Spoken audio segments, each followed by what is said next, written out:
the blitz flag is thrown.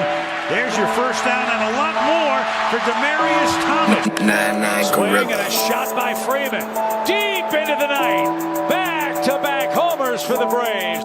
Blake Griffin will turn. Shoot a free from the win. Bounce. They go. It cuts the big land. They go.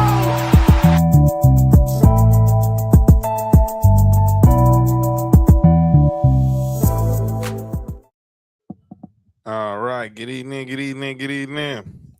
It's Tuesday. You know what that means. It's time for the number one sports podcast in the world. Time for Sports for You. Live on YouTube. I'm John. That's Mark. Yep. Nick Freeze be here later on. My man Cody's in the house with Ballers and Briefs on a Tuesday. And we're live on your TV screens on YouTube and X. So hit that subscribe button for Sports for You and Townhouse and Culture Clash and Ballers and Briefs. Lots to talk about today in the sports world. NFL, NBA, college, and even the WNBA one. Let's just start there because it's on the screen right now. So if you're watching on Peacock right now, the Rockets are hosting the New York Knicks, but there's a bigger story that's going on in Cody's neck of the woods of Houston, Texas. And the greatest WNBA team of all time was coming back. It's these ladies right here. The dynasty is returning. You heard the news. The Houston Rockets owner Tillman Fertitta is buying the Connecticut Sun, and next year we'll move them to Houston and revive the first dynasty of the WNBA in the Houston Comets. So they'll play their last season in Connecticut this year, and then next year they're heading to H-Town to revive one of the greatest franchise, arguably the greatest franchise in WNBA history. In the first 4 years, they went four straight WNBA championships. They were a living dynasty from Cynthia Cooper, Cheryl Swoops, Tina Thompson, RP Kim Peratt. And they, man, that's a good feeling for if you're a WNBA fan. If you are old school, if you're a WNBA fan, you're an old school WNBA fan. Yeah. Oh, be quiet. One of the only two teams in WNBA history to be undefeated in the finals. Yeah, I mean, and we all remember the infamous, obviously them and the New York Liberty going back and forth in the finals. I was about to say the New York Knicks, but they probably would have beat them too. I mean, I'll be the first Houston team to do it in the finals.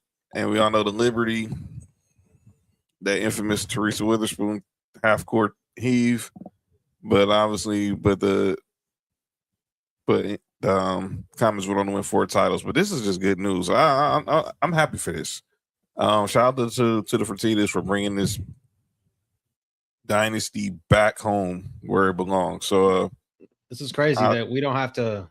The Comets weren't like a team that was moved. We just dissolved. Like the team was gone. So at least we don't have to go fight anybody to get the history back. It's just turn the switch back on. To me, that was one of the ugliest moments in the WNBA history. I was like, how the heck did we not have the first dynasty of the WNBA has been just pretty much 18 years, man. 18 years. I mean, there's kids that are probably watching the WNBA now, kids that are getting ready to go play in the WNBA that never even got to see the Comets play. You know what I mean? So this is we may suck. I mean, Connecticut Sun are not the greatest team, so we're going to get their team. But I'm looking forward to maybe seeing Miss Juju end up on Comets. So that'd be clutch as shit. That would put so many butts in seats in at least in Houston for a little bit. So that would so stink if you're the Sparks. You do all this being bad all these years, and then Juju ends up becoming reviving one of the greatest franchises in the league's history. Man, we've seen love in basketball. Juju end up with the Sparks, man. Yeah, dang right. Sorry, Cody. Wait a minute. Probably. I'm not. I don't disagree, but are you saying that means Jaden Daniels is going to end up with the Rams? The Chargers? Oh, yeah. Could be the Rams. No, go to Rams. No, you don't need to go to the Chargers. You don't need that. You don't need that bad energy in your life. But yeah, that is the big news of the day, that the Houston Comets are coming back to the WNBA. Oh man, 2027. There it is. They will be back in the W. So congratulations to the city of Houston and all the WNBA fans in H-Town. But let's talk on a serious story. There's a couple serious stories we want to talk about. I'm going to get one out the way that obviously is involving one of the greats. And it's about this guy, Eldrick Tiger Woods. I don't know where you were on Friday, but the news broke that Tiger Woods was in a car accident this past Friday on his way home in Jupiter, Florida. And that hair is crazy. You look at both of his mugshots. They are clearly a cry for help. His car was flipped over, and we was like, man, please don't let it be another. It's like another one, please, come on, be all right. And just to find out, he was arrested for suspicion of DUI. He wouldn't take a breathalyzer. He did take the breathalyzer. He passed it. What was it? He didn't want to take. Test. He didn't want to take give a urine sample. Yeah. Okay? And obviously now he did get out of jail. So someone said, "This is my father." Oh, wow. Sorry to talk about your dad. You know what I'm saying? But this is just sad. And me and Mark talked about this on Friday. We was out at Cosm watching the Sweet 16, and I'm like, man, get a driver. I'm sorry, just get a driver. Yep. As simple as that. You got enough money, you can get a driver. I don't know what that is, but that's not staying. What is that? I don't know what the heck they saw. My house is okay. Bye. All right. Okay. But this get a driver. Get a driver, please. Get a driver. I just don't. I have no words for the shit. I knew I had it. As soon as I had heard that he had a wreck, I was like, please, like, it makes no sense for this man to not have this. Like, there's no excuse, like, literally no excuse for this shit. Kind of the same thing I said about, I'll throw this shit back to when I said the same thing months ago to Adrian Peterson. Mm-hmm. Literally, there's no excuse for this shit. And what's funny is I saw Adrian Peterson on a flight like 2 months later, and I'm like, oh shit, what if I'd have said? What if he watched a podcast and this dude's like, fuck this guy for saying this shit? But anyway, so it's crazy. I was wearing a Ballers and Briefs hat too, so that was more weird. Wow. But yeah, so but with Tiger, man, like arguably best golfer of all time. Mm-hmm. He's generational wealth set up. What his son's name's Charlie, right? Charlie set up like for life. Yeah. And dude, there's no excuse for this shit. Like there's none. Like if you're gonna be lit, dude, and obviously you're a bad driver when you're drunk. It's not. I'm not condoning drunk driving, but obviously you suck at it. So don't do it.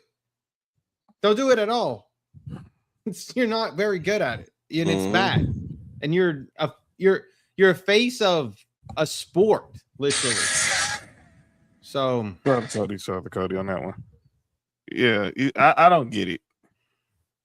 I just don't get it. He can basically have a driver, but then there's reports where he didn't want to get a driver because he felt that's going to be he don't want no one invading his privacy. Yeah, Romans. I don't know how hard. I don't understand it. I don't understand it. He said he don't want nobody invading his privacy. He said, but guess what? Now everybody's in his business. Yeah, that's what I'm like, dude. What are you talking about? Get a fucking Uber Black. Mm-hmm. Like those people don't care. Them dudes are just like driving around. It's not like this is not what was this taxi cab confessions and shit. Come on now, let's like come on. No one cares. Yeah, I'm with Bella. He clearly has a problem. There's something. Something is not right with Tiger for this to keep happening. He's going to wake up dead. That's what's going to happen. Keep on doing this shit. Waking up dead is crazy. I mean, I hate what Cody said, but he's telling the truth. I agree with him, but like I said, all you got to do is just get a driver. I'm not sure if he was drunk this time. I do think that it was I think I put in the group chat what I think it was. I think it was the pain meds. He's clearly, and I mean that's still the same thing though. Like, yeah, okay, so I mean it's still under the influence. It doesn't matter. Like if it's a narcotic, you're still under the influence. If it's a sleeping pill, like if it was like Ambien for some reason, for instance, it's still DUI. It's doesn't matter. Pills, like you said, pills, beer, I mean alcohol, whatever. Like it doesn't matter. It's still under the influence. And Florida takes no prisoners when it comes to this shit. Like none whatsoever. So Tiger did release a statement. He says, "I'm stepping away from a period of time to seek treatment and focus on my health. This is necessary in order for me to prioritize my well-being and work towards lasting recovery." Well, let's say this: the Tiger. I hope you get the help you need. But this has been he's been on a downward spiral ever since that infamous day. Since he called the old girl and said, "This is Tiger Woods" on her answer machine. Totally just said it's Tiger, but this sounds funny. It's like, hey, it's Tiger. Yeah. Then things have just been downhill there. We was obviously the first accident near his house. His own daughter is highly upset at him. Yeah, I mean, a lot of his family is highly upset that because this can all be easily resolved, Sam, if he just get a driver. That's it. It's not like your privacy, man. Get a driver. Have your daughter be your driver. I mean, you can find somebody who you can trust. Somebody, anybody. You have somebody tote your golf bag around. Why don't you just have somebody drive you around? Yeah. Get your caddy to be your driver. That's as simple as that. And so what you said, he said he don't want nobody in his business. That's what was the report. But it still don't make no sense. Yeah. And this is coming from. He was coming from what? Getting some head. Was he? He was more power to him. Didn't they just had like the night before, or was it the night before, or was it that night that they had the golf league? TGL, the TGL. It was like 2 days. It was like 3 days ago. It was on that Tuesday, that Monday and Tuesday. Go league. They had not the golf league, not that TGL, Mark. Oh. Speaking of TGL, the same people that are developing the flag football league. Yeah, I'm saying. So you saw the news. The NFL has announced a partner that they're going to start a professional flag football league. McDonald's game. Okay. They're starting a professional flag football league, and they got a lot of heavy investors involved in it. They're going to have a women's league and a men's league. That's dope. And clearly, if y'all didn't, I didn't go back and watch what happened with the flag football classic out here, but clearly the NFL is all in on flag football. Ron, I don't disagree with that. Yep, I agree with that too. So Rob says, I mean, he said it shouldn't be his choice. Four, but it takes four though. It takes four. Yeah, I mean, in the state of Florida, it takes four. It's not going to be easy. If his license gets suspended, then he's going to have no choice but to hire a designated driver. But you know what I'm wondering?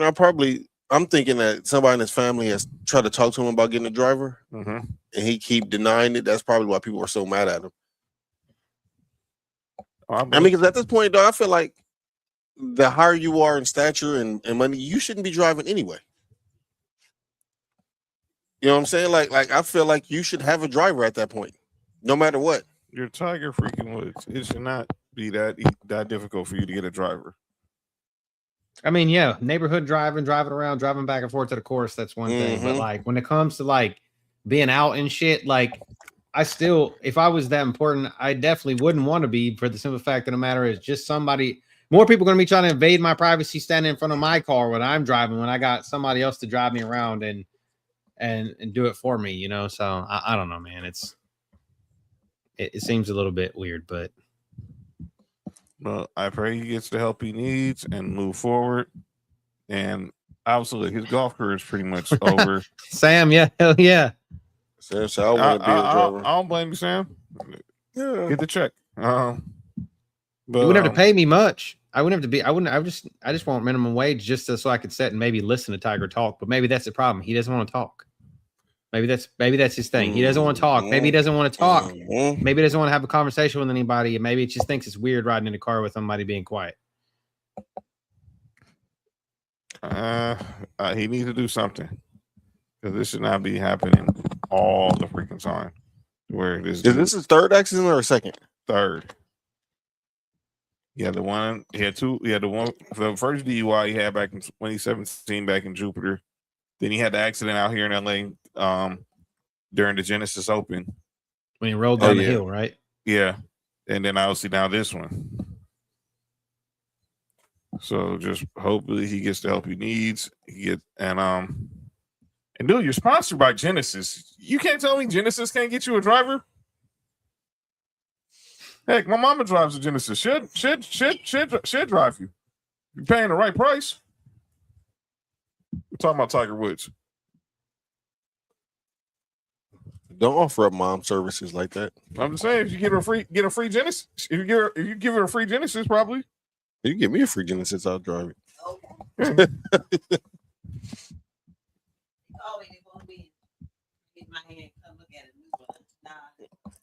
Okay. So yeah, so again, prayers to the Eldrick. Get it right, please. Let's go over to another serious topic, and we're not going to speak too long on this topic because I think we're not going to be too polarized, but the Jaden Ivey story. So if you haven't been following the last 24 hours, Jaden Ivey, of course, former Piston first round pick. He now is with the Bulls. For those who know his mom, Ivy, she's the head women's coach at Notre Dame's women's basketball team. He's had a couple of really very polarizing videos about the LGBTQ community and calling out the NBA for over Pride Night, and obviously I think he kind of when you called out the NBA, you also called out your employer, which is the Chicago Bulls. So the Bulls released him, said it was conduct detrimental to the team, and then he goes on these Instagram videos where he's calling out he's calling out the NBA for the Pride Night. He's calling out LeBron. He's calling out Steph. He's calling out Michael Jordan. He's basically trying to use the religious card. Let me say this as an ordained deacon. Look, and I'm not going to get too deep in the woods about this. We're not going Bible study here on Tuesday night. He has a right to feel what he feels, but you have to understand, if you're going to take that stand, you better be willing to take that fall. I mean, me personally, I'm more worried about his mother now, because who knows what type of she's coaching at a private university, and there's been stuff about Notre Dame. He called out Notre Dame, didn't he? Pretty much, yeah. Because there's been stuff about Notre Dame in regards to situations with players and homosexuality that have been questioned. Specifically, I think it was around Olivia Miles leaving, going to TCU, and a situation with Hannah Hidalgo. I'm paraphrasing. I think that's what the story was. My brother Bass was telling us about it in Vegas. But I'm not going to get too deep in this. We can talk about this briefly, and we'll get into the Final Four and everything else in the world of sports. But I'm going to get you guys' thoughts. What the heck is going on with this kid? And he, like I said, he has a right to say what he wants to say and believe it. But it's something just seemed off. I don't want to judge too harshly for this kid because I don't know what his stance was prior to this Instagram live. If he's been on that type of time, then right, then it shows consistency, and that's really feel. I hope this is not like what people are trying to say it is a mental health issue now. You know what I'm saying? Mm-hmm. I hope that everything is okay with him. I hope that he's fine. I also agree with you. He have a right to feel how he want to feel. But like you said, he has to, whatever consequences come with that. Yeah. Cole, what you think, man? Disclaimer off to the side, like religion and politics off to the side. Yeah, right. Always. Again, I hope it all works out for him. Right. Mm-hmm. Right. Again, speak your mind, but like you said, be willing to take what repercussions may come with that. The thing is obviously, I think what people are saying is like always it's being pushed because he's using. Is he using Christianity as a crutch, as a shield, something to hide behind, whatever, right? And how like his whole wasn't the whole thing before, like before he devoted himself to Jesus or to Christ or whatever, he was like a porn addict. That's kind of the story that I read, was like that he had addiction to porn, and that's how he went. Like he started going to church and trying to shake his addiction or whatever. And now he's like, okay, well, you go after the biggest faces in the game and say that they're not real Christians. Man, come on, dude. You don't know that. You can't, for one. Yeah, you don't know that for one. Everybody does religion the way that they want to do religion. And that's what makes this world a great place, is you should be able to practice what religious, how the way that you want to practice it. Right. That's and if it's not 90, if it's not 100%, fine. That's fine with me. As long as you have faith to believe in something, and the way that they believe in it might be different than the way that you believe in it. And now you're being judgmental. So the problem is therein lies in you're being judgmental and you're casting the stones that you didn't want cast at you. And now you're getting mad because you're catching strays because you started casting them. So at the end of the day, I hope everything works out for him. But I hate personally when people bring religion into politics and business. Keep that shit out. Keep it away. They don't go together. That's why Sunday is for church. That's why Monday through Friday is for pleasure and work. Right? Mm-hmm. You know what I'm saying? So it's kind of like those kinds of things. They don't go together. They don't mix. Because when they do mix, what happens? Shit hits the fan. And that's what's happening here. And like I said, I hate it for him that he's using religion, his religious beliefs, and it's blowing up in his face. And it sucks. But that's just the world we live in. He should know that. And how old is he? He's in his 20s, right? Yep. Mid-20s? Early 20s? Yeah. Okay. He's not lived and I say this as if like I've lived a fucking huge long life, but I'm 36. I've lived enough long life to know that doing shit like that can get you in trouble. And I've watched enough and I've lived enough to watch other people do it. And now it's kind of going to bite him in the ass. So I hope it all works out for him though. But if this is what, oh yeah, we gotta get. Shut the fuck up, Bat. No, fuck you. You want to start this shit? I was gonna be nice to you, but now you don't piss me off because you come in here and I'm giving a confessional here, and now you come in here and start shit. Fuck off. He's been waiting for this all week. All week. I know. I was gonna give him props, but no, fuck you and your Michigan Wolverines. I hope they fucking lose. Oh boy! All right, man. But yeah, this is just look. I Paul Pierce at the McDonald's game, so it's Jalen Rose. But I hope he lands on his feet somewhere. I wonder how his mom is feeling right now. She's got a lot on her plate. Obviously, Notre Dame just got eliminated from the tournament. And obviously, she's the head coach, right? Yeah. Mm-hmm. And obviously, like I said, there was stuff about her with Robert Serrano around Olivia Miles and Hannah Hidalgo. There's some stuff around there. But in the end of the day, you have a right to believe what you believe, but you gotta be willing, like I said, you gotta be willing to fall on the sword when stuff hits the fan. And I don't think Jaden Ivey was prepared. And number one, kids, please do not have to post all your opinions on Instagram. Come on. You could have easily called. Employers will look at that shit. I promise you. I guarantee you could have went into the Bulls office and talked to someone in the front office or the PR department. You could have called. You went to the NBA. You went down to Park Avenue and talked to someone in the NBA. I'm sure he has a PR yeah person. You could have talked to him or her or whatever your team is. You know what I'm saying? And I'm sure the team has a chaplain too. You want to talk about? Yes, I'm sure they have a chaplain. Yeah, and I'm sure there's somebody in his team or somebody in his family that falls into that line of what he was just criticizing. Have a conversation with them. Yeah. So yeah, but let's get into some college basketball since Fat is here now. Men, the Final Four is set. Michigan came out and whooped ass. On the women's side, pretty much Michigan got their ass whooped. It pretty much chalk. Texas, South Carolina, UConn, UCLA.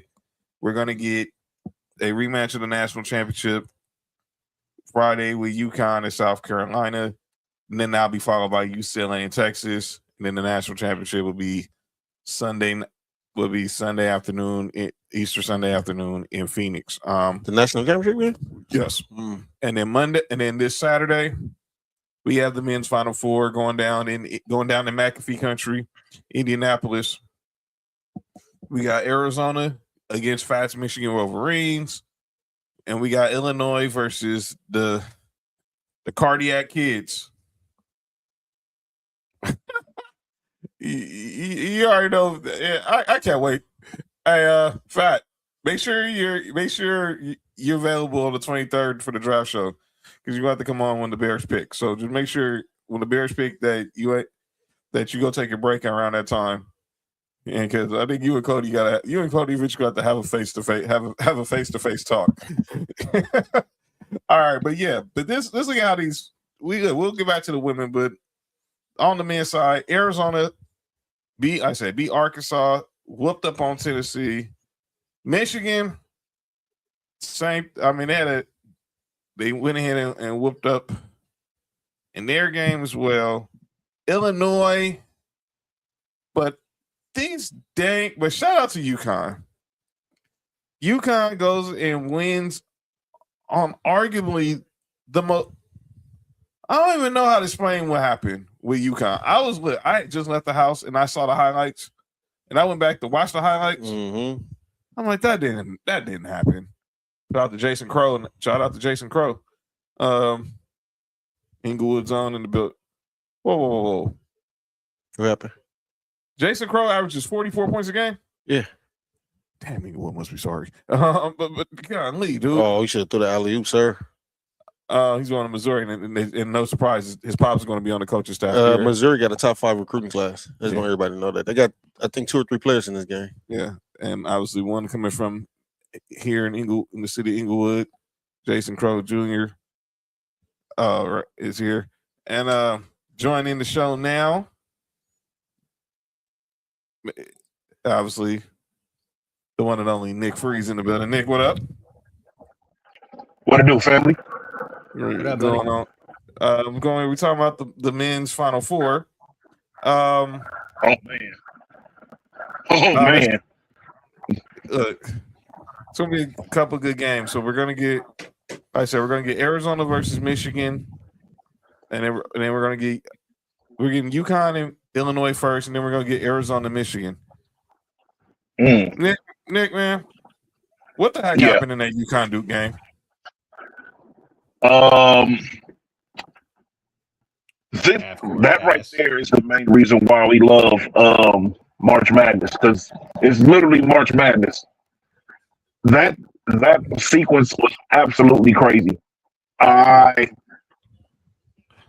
seen stuff like that happen at like the lower levels, but it seems like they just hit the panic button. It literally made no sense. It was one of those things where you just do something basic, a fundamental thing in basketball. Faith, and it's just keep. All you gotta do is what up, Faith. Just keep your cool. That's all you have to do. And this is the reason why you're seeing, especially I want to say over the past at least like 5 to 8 years, it's rare that you see a team that's like full of like freshmen or sophomores that go far in these tournaments. Usually the teams that go far in these tournaments are teams that have guys that's been there for a while. Like even the last, like y'all last run, John. You know, y'all had juniors and seniors on y'all team. You feel what I'm saying? Y'all didn't have a team full of like freshmen and sophomore and shit like that. Don't get me wrong, that are like ultra talented. But you know, this is a reason why I said that college basketball is messed up behind the one and done rule, because you lose out on stuff like what's going on right now. Like, look, like I know we hate talking about these guys, but look at Duke over the past like 10 years and the talent that they've had and have done absolutely nothing with it. Like, don't get me wrong, I don't like the team either, but there's no denying that they've had like top 5 talent, like going, like, you know, they have somebody in the top 5, top 10, like it's like every other year that played on their team. I mean, shit, they got 2 of their guys in the NBA right now that are qualified for Rookie of the Year. So it's just, you know, these older guys. It's great to say that for people in college, but these older guys, you know, they got the pull waist. They're not going to make some of these same mistakes, and you know, they're battle tested. Which is the reason why back in the day we used to see like these teams that would make these great runs, but they would be like teams that had guys who've been there for at the very least 2 years. You feel what I'm saying? So, but it was just, I don't know. It was a lack of fundamentals on that play. And I feel as if the players involved were a little bit more battle tested, that wouldn't have happened. It's unfortunate, but it's funny that it happened to Duke though. So fuck them. And let's a resident Duke fan. A resident Duke fan. Hey man, it is what it is. It is what it is. I mean, you got freshmen trying to make a half court pass. Bro, that's what it is. It's fucking stupid. Like, it's stupid. Your daddy's not gonna come bail you out, and that's a dumbass play. And you paid for it, and then like Shire is like on the fucking sideline, like his face is like he's glitched into the Matrix or some shit, because like his facial expression doesn't even change. Like he goes from like, how the fuck did that just happen? He's not even gonna run on the court. He can't even run on the court and stop that shit. You know what I mean? So it's like, when I saw that, I'm like, man, yeah, Hurley's team deserves that shit, because we played like shit, and good on UConn. You know, like, they deserved it because we looked like ass just because of that shit. Yeah, bro. Yeah, that was a crazy play, man. I'm looking at the game. I'm like, I can't believe this shit just happened. Like this, that was crazy. And 28 points in the second half is terrible. That's what terrible. I'm saying. And like with the big ass lead, and that shit was wild, bro. I'm not gonna lie. That shit was wild. That was the momentum was just like crazy, because it was like they had like 29 in the first half, and then ended up scoring like 44 in the second half, and we had 44 in the first half, and we only scored 28 in the second half. Like, what the fuck was that? Like, 72 point ball game was bad anyway. Like, that's bad. Both teams averaging over like 85. I honestly think that because sometimes, you know, what the coach used to tell us, sometimes read your own newspaper clippings. Newspaper clippings. I think that's one of those things. Because Duke is the more talented team. When you look at the overall, like on paper, they're the more talented team. And I think that when they saw that they had that big lead, they let their foot off the gas. You cannot let your foot off the gas against a team that's that good, and who are champions and are battle tested, because they were not going to let up. They weren't giving up that game. And they're really well. They're real well coached. That's one of the best coaches in college basketball. Dan Hurley's good, man. Yeah, he's really good. Yeah, there's a reason why the Lakers wanted him. Now, I don't know if he would have worked in the NBA. I still think he's going to be the coach of the Knicks eventually. But There was a reason why the Lakers at least made the call. Oh, you got the Knicks? I got Boston. There ain't no way to get rid of Minnesota. There's no way. There's no way. He's too in cahoots with everybody in the organization. He done won them one, and the players really like him. He's from, but Hurley's from Jersey though, so I think that's why I think John's on to something with the Knicks. UConn plays in the Garden. It's like it's like a home, another home for them. To me, it makes perfect sense. I didn't understand if you were going to fire Thibodeau, the call should have been to Dan Hurley. If you weren't going to get a marquee name to try to off a coaching staff, the call should have been to Dan Hurley. I didn't understand the Mike Brown hire. We'll see where this goes. What up, Dalton? Rob said that they said during the broadcast Duke was the number one seed. Was the first number one seed in history determined to blow a 15-point halftime lead. Oh yeah, for sure, no doubt about it. That doesn't happen. And you think about last year, they were up in the Final Four on Houston, and they blew that lead. It's I think like kind of back to kind of Nick's point, like when we were good, and I still go back to the early '90s teams. Christian Laettner. Why do you think Christian Laettner is the all-time tournament point scorer? Because he was in in college for all 4 years. You know, like he went, and that's why he's up there as arguably one of the best, if not the best, tournament player of all time. Like just pure tournament players, because they went 4 years in a row, and he was there every year.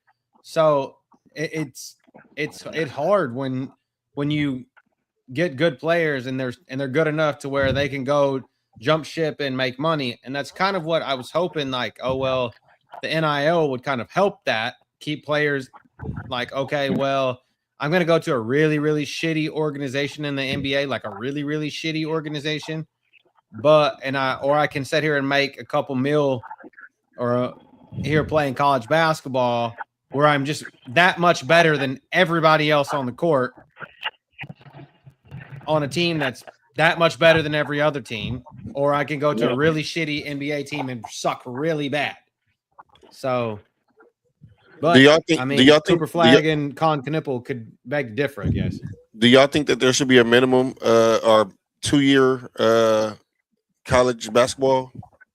Mark, I've been saying that since I've known y'all. But see, I'm also a component of getting your money as well, so I understand it. I think if you go to college, I think you should have to commit to 2. I think they should let high school players go. I think they should let high school. I think high school players should be able to go, but I think if you go to college, you have to commit to at least 2 years. That's my thing. I mean, the women still have that rule. They got to play for at least 3. They got to do at least 3 years in order to be eligible. I didn't understand. Like I've always said it. I felt if you let them come straight out of high school, but if they go to college, you at least let them go 2 years. One and done is a joke. Go get them 2 years, get themselves a little polished, a little more developed, and come in the league. They have to get at least 19, associate's degree. 20, 21, and you still, and you're not missing nothing. Because whoever team they're playing for, they're still going to be a guy. They're still going to have that spot, no matter who they get drafted by in the lottery. Rob says this basketball guy got around in Kentucky. He was winning the rivals rankings in the NBA draft, but Kentucky fans wanted him to win at college basketball. I want to say it about Calipari, and I said this on Friday. I mean, when is it time that we just like everything? Look, Darius Jacobs going to be a top 3 or 5 pick. I got another recruiting class coming. Nice Arkansas. Mark just says he's going to have another dope recruiting class. He's had all these dope recruiting classes. He had all these dope number 1 picks. But in the 30 years that he's been a coach, whether it was at UMass, Memphis, Kentucky, now Arkansas, he's only won 1 national championship, and that was that 2012 team with Anthony Davis and them. Mm-hmm. And you can make a case that might have been his least talented team that he coached. The most talented team he coached was 2015 when they went undefeated and they lost in the Final Four to Wisconsin. That was the cat team. That was the cat team with him, Devin Booker. Devin Booker was the 6th man on that team. Think about that. Yes. Yes, that team was loaded because I think Carlton Towns only averaged 11 points per game because they had so much talent on that team. But see, that's what I'm saying, John. Like, imagine if you had the 2-year rule and play this off of this Duke team alone. So you would have had the Boozers over there with Colin Campbell and Cooper Flag in the tournament. They would have won. They would have won. There's no doubt about my mind. I don't think they get all of. That's the thing. Also, what I believe is, if you have a 2-year rule, I don't think you get all those same recruits going to the same school. I think that you'll start seeing some recruits start to spread out. I'm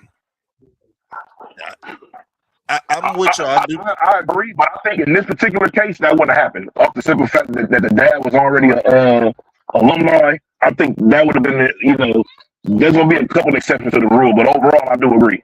I think that when you get these players who's number 1, number 2, number 3, the top 10 coming out of high school, they're not trying to go to no college, and they're not trying to go to no college and sit on no bench. Just okay. Hold up. Think about this. Would Paulo, if Paulo was still in didn't go to the NBA, would he have been a senior this year? No, he would have been way gone because he came in the league 22. 22. He was a freshman. So he came in the league in 23. So he came in the league in 23. Yeah, he'll be a senior right now, but he would have been less. But he would have been a senior. He would definitely been gone in 2 years. He would have been gone. I'm just saying, like, if he would have stayed, he'd have stayed all 4 years. Would he be on this? Yeah, I'm just thinking about all the talent that's in the NBA. Yeah. That's he would have been a junior on this team. Oh, yeah, for sure. Oh my Lord. A senior, I think, because he was a 2022. He was a freshman, 2022 NBA first round pick. And see, that's what I'm saying. Like, we've seen these type of situations work out before. It's not like that. If you're good, you're good. You're gonna stand out. When it's time for you to go to the league, you're gonna do your thing regardless. That's the reason why we don't see the same, every once in a while you see it, but we don't see the same rookie impacts like how we used to. You remember how back in the day we used to see rookies coming to the league, putting up literally putting up all-star numbers.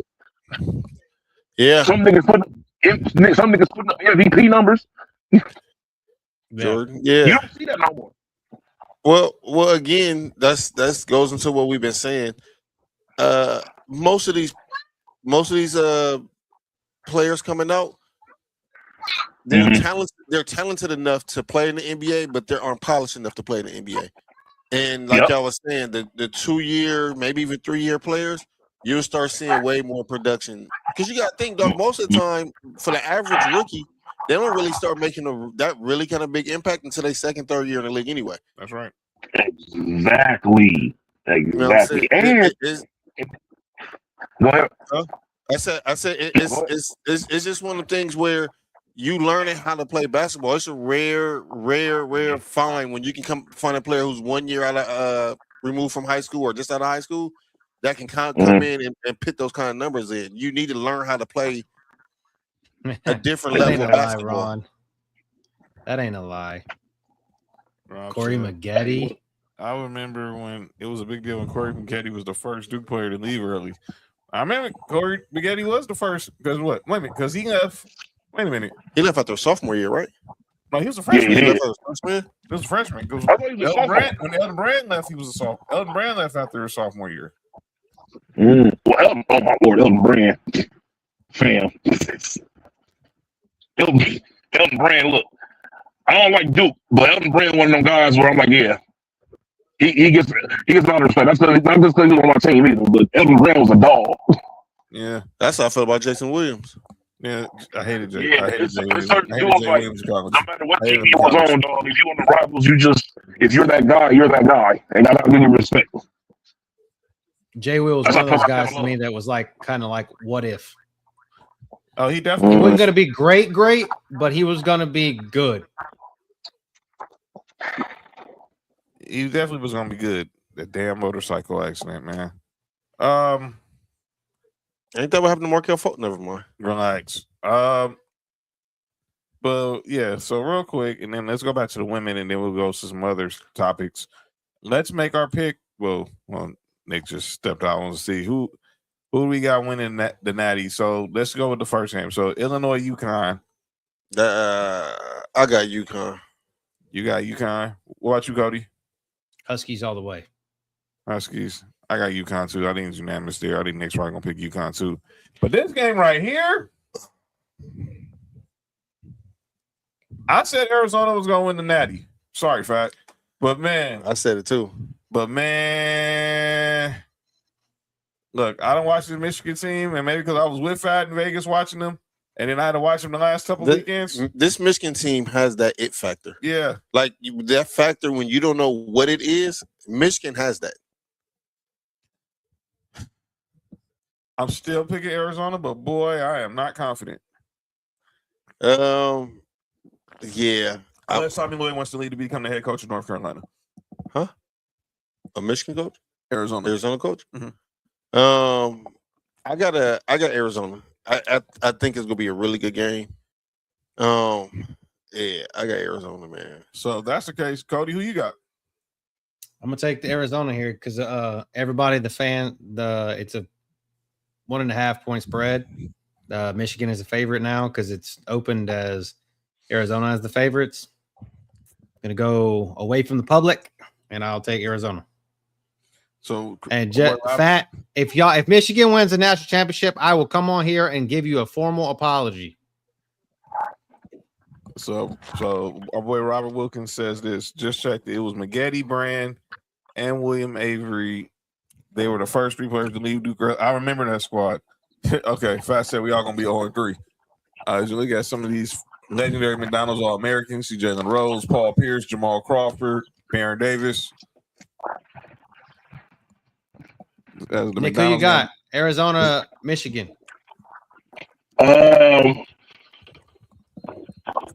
Ooh, that's tough. I think I want low-key lean towards Arizona, but Michigan is nice.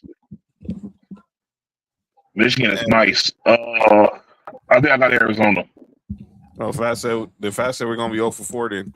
And you got UConn over Illinois, right? Oh yeah, of course.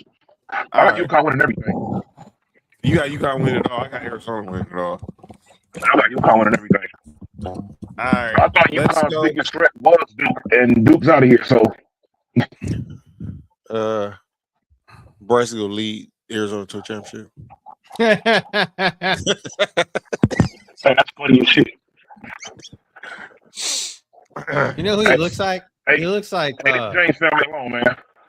He does not look like LeBron. He doesn't look like his wife. He looks like I'm about to say he looks like Horace Grant to me, but Damn, just to do wear goggles. First person everyone thinks about is Horace Grant. That's the best player in the country. You know what's funny? I had when I worked in downtown, I ran into Horace Grant. I helped him and his family out there at the restaurant that I worked at, and I had asked him. This is years ago. This is way before I seen what happened upon the when Jordan's over there trying to do Jordan stuff over there on the airplane. I asked him. I was like, what was it like, working out, basically, being teammates of both Kobe and Jordan, what was it like? He was like, they were both, he said they were both dogs in their own way. He said people say that they're similar. He said yes to an extent, but he said the way both of them approach things in practice was completely different. Damn. I said, damn. I said, which team did you enjoy playing for more? He told me the Lakers. I figured he would have said fuck both of them. And I wanted to play. I loved playing with. He told me the Lakers. He told me the Lakers, but he said he very much enjoyed his time in Orlando. He said he enjoyed playing the Lakers more, but he said he had a lot of fun playing in Orlando. What's going on, Christy? Let's go to the women because obviously, look, we got all 4 number 1 seeds in the Final Four, which pretty much was predictable. But you better count their days. Did we get a rematch of the Natty in the first game with UConn and South Carolina? Woo!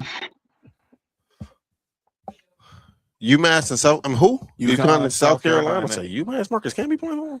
UConn, South Carolina are in the rematch of the Natty in the first game. Can't make a Brittany Griner. What up, Mike? Are you good? Mike P, what up? Fast said, everyone against Michigan. Huh? Okay. Yeah, Mark. People couldn't hear that. No, really, people couldn't hear that, huh? Y'all nosy, man. Y'all wasn't supposed to hear that. Y'all wasn't supposed to hear that, man. Dog, you think you're doing the show to the hearing? Y'all nosy, man. Hey, that was crazy. Nick, get your boy, man. You think you're doing a show to the California School of the Deaf, man? All right. So you said UConn and South Carolina? Yeah. I'm sticking with my pick, man. I'm going UConn. F them. Oh, I want to win my fifth. F them still. But this is not going to be easy. Look, I don't want to see. I know South Carolina is not going to come out there and get whooped. What up, Big Nick? Said get whooped 2 straight years by UConn. Shit, they will this year. But it ain't out the realm of possibility. I'm still gonna go with South Carolina because Pat Summitt, I get it. You dang right it is. I'm team Pat Summitt too. You dang right it is. Wall Nation all day. But man, and Don Staley, of course, I salute Don Staley, but then you be clear, man, it is not gonna be easy because them UConn girls are no joke. Hey, John, you got to do the opposite of SWV song. You got to use your mind, not your heart. Yeah, pretty much. My mind is telling me UConn, but I thought y'all said make it rain. Yeah, you all right, man? Hey, man, we know what that song is about. Chill out. Free your mind and the rest will follow. Hey, shout out. Where's in Vogue? All right, give it to him. Pause. Oh, the alley-oop. Oh, is that what they was telling it? That's what they were trying to do. Their vote. They're trying to give it to him. Yeah. Who's the he? The West running away right now. Yeah, this game is a wrap. UConn wins this game, but South Carolina's it's only 6.5 point dogs, so you might take South Carolina cover in this game.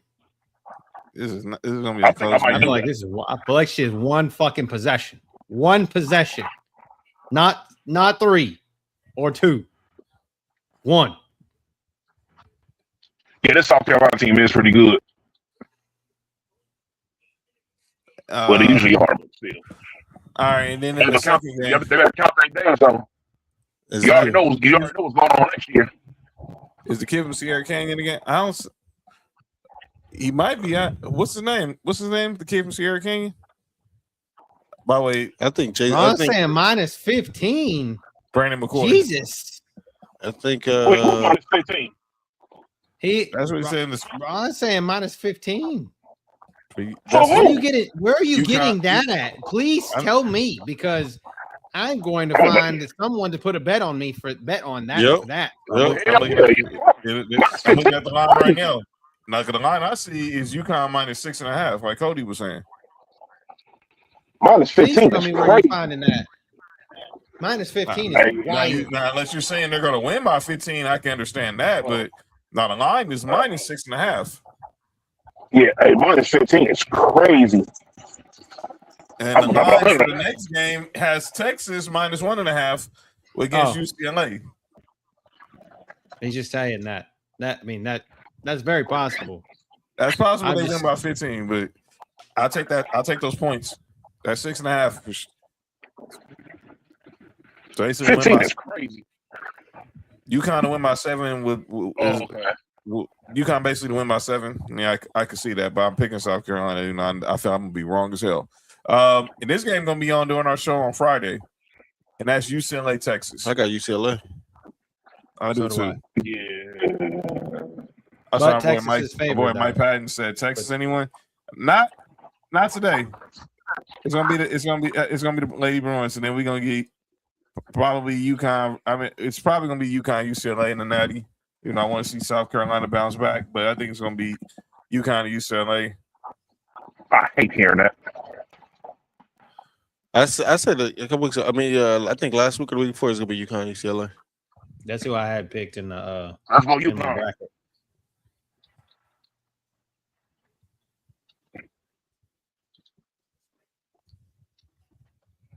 So yeah, that's what the women's is looking like. Let's go over to switch over to the NBA real quick. And where's that thing leading to? Excuse me? What's that thing right there leading to on that player? To the far left. To a cactus. What's wrong with you? Oh. What is wrong with you? Looks like she farted. And it's like coming out her ass. I don't know.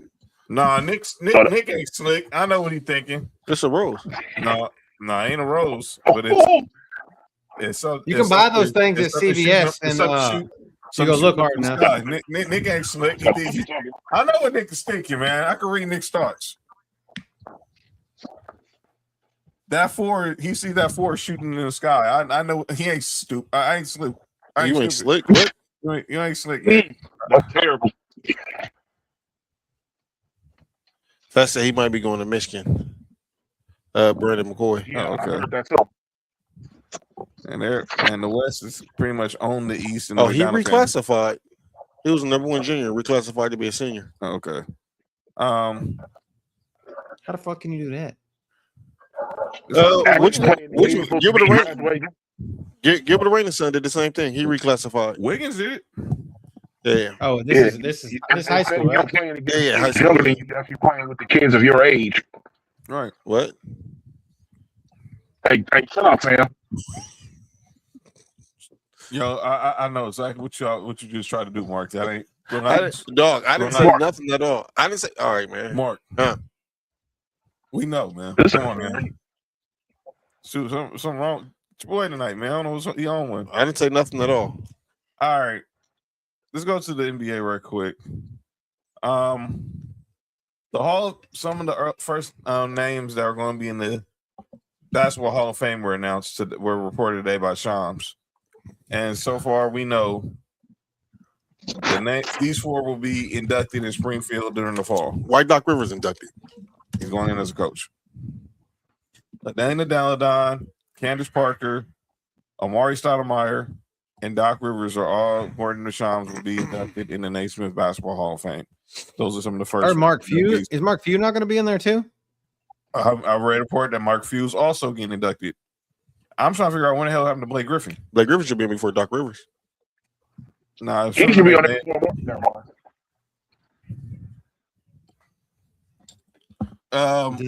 Is this like WWE? We need a headliner. And he wants to be the headliner without having to fight against Candace Parker. Well, Candace Parker is definitely going to be the headliner of this class. She's probably. Excuse me? Oh, no doubt about it. Relax. She don't do that no more, though. Yes, she had four headliner. She messed around with the guy with the giant ass forehead liner. Yeah.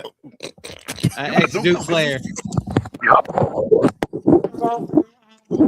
Not the Duke snail trail. Jesus Christ. That dude's forehead was. No, I don't ever want to hear no jokes about Peyton Manning's fucking forehead. That dude's fucking forehead. Are we sure that Sheldon the whole time wasn't her beard? Wait, excuse me? Are we sure the whole time Her Sheldon beard? wasn't her beard? Women don't have beards, John. Some of them do. Or her bush. No, because snail trail. because I actually had kids. I'll tell you who's somebody's beard. What's the dude name who's in the back house of Oprah? Yep. Yeah, we're not going there. We're not going there. I'm all for the Sunday Gail King and all, but we're not going there. Gail King, fuck her. I still got beef with Gail King. Yeah, I get it. She got a wagon. She ain't gonna accept it. We got her with Gail King right now, man. She can kick rotors. But yeah, about these guys going in this class of Hall of Famers. Amari Stoudemire, man. If y'all didn't see Amari Stoudemire, obviously before the injuries, pre-injuries, even despite the injuries, this dude was a problem. Rookie of the year, perennial all-star. Was Alfred a bit? No. Huh? Nothing. One of the only players that weren't a rocket at this time that I actually liked, like Amari. He put a lot of dudes on posters. Ask Michael Olowokandi. I had that poster actually, like on my wall as a teenager. Him dunking on Michael Olowokandi. Maybe Michael Olowokandi signed it. Isn't that who LeBron wanted? Yeah. We're not going there. JJ Hickson. That's crazy to me. JJ Hickson, man. Was out for the beer, huh? Hey, relax. Hey, Mark, look what I put in the comments. Stedman was in that. Yeah. Yo, what the heck is wrong with you, Nick?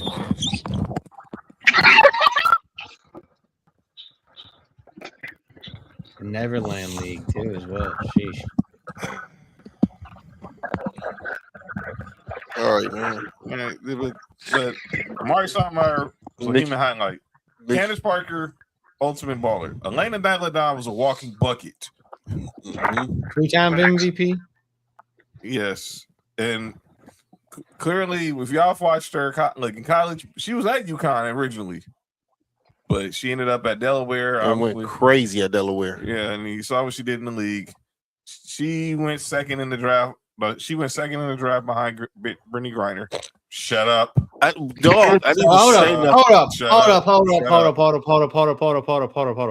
Brittany Griner's still in the league, and Elena Deladonna is not in. That's fucking. Elena Deladonna chose to retire though. What? Never mind. They both chose to retire from two professions. Okay, two things. They retired from both of them. Cody, well, that is wild. Well, by the way, from basketball, basketball is one of them. Well, dude, I guess Brittany Griner balls. Yo, Nick, you good? Did they? Are you good? Is Brittany Griner? Never mind. What Brittany Griner that dude that played at Baylor? with the no, I'm serious. That one dude with the small, with like the eye that was like this that played at Baylor. That Baylor with the goggles. Oh, that was way funnier than what I was about to say. I was about to say only one can score in transition fast break.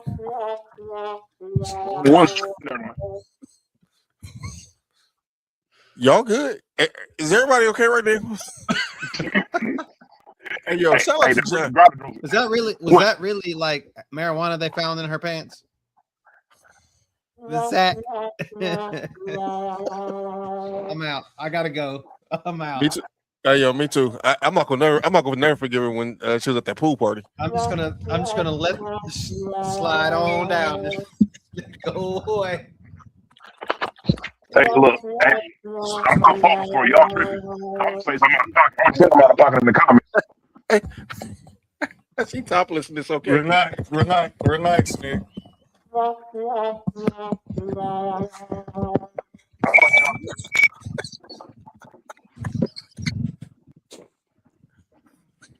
right, man.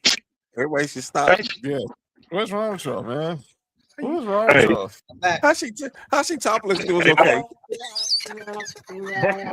Hey, Mark, hey, John. Who shit was crazier?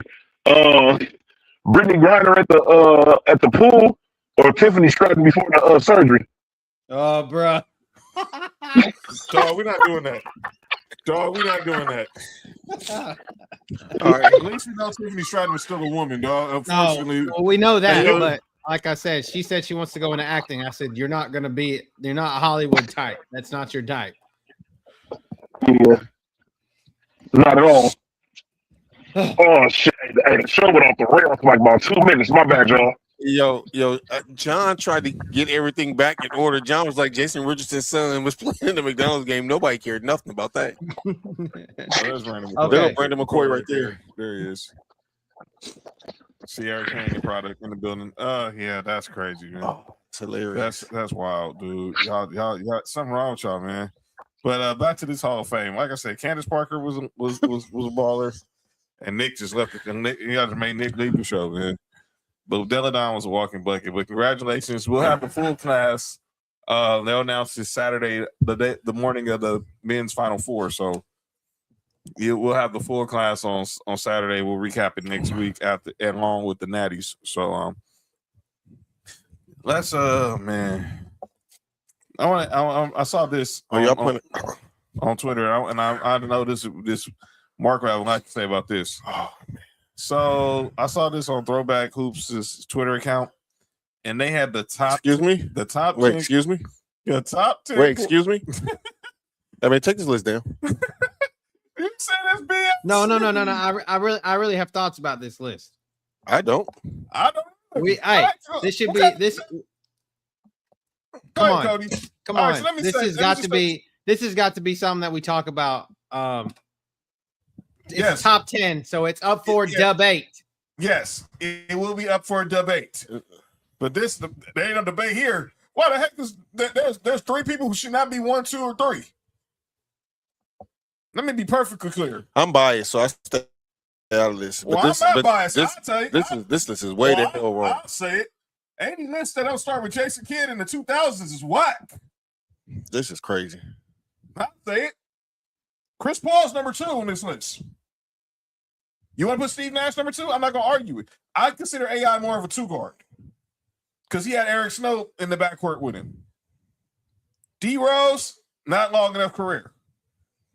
Rondo was nice. Rondo was cool. Tony Parker's definitely in top 5. Jason Williams. I think after Jason Williams got traded to Memphis, and we saw how Mike Bibby was with the Sacramento Kings, that kind of ruined that argument for me.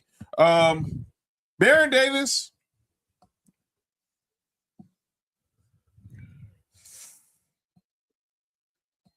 Chauncey, obviously, because those Pistons teams were very consistently good. And then, but okay, yeah, 2000s is like before two. This is before 2010. Yeah, this is 2000 to 2009. Okay. Steve Nash got 2 MVPs. Iverson was MVP. Derrick Rose was MVP. He was the best point guard in that generation. Jason, Tony, as a person who loved Steve Nash, like literally, I have an argument. I could literally, I would say 5% argument that he's number 1 on this list. The 95% of me is Jason Kidd deserves to be number 1. Like literally, I could argue for 5% that I could argue that Steve Nash needs to be number 1. But it should be the answer. The only correct answer is Jason Kidd is number 1. Steve Nash is number 2.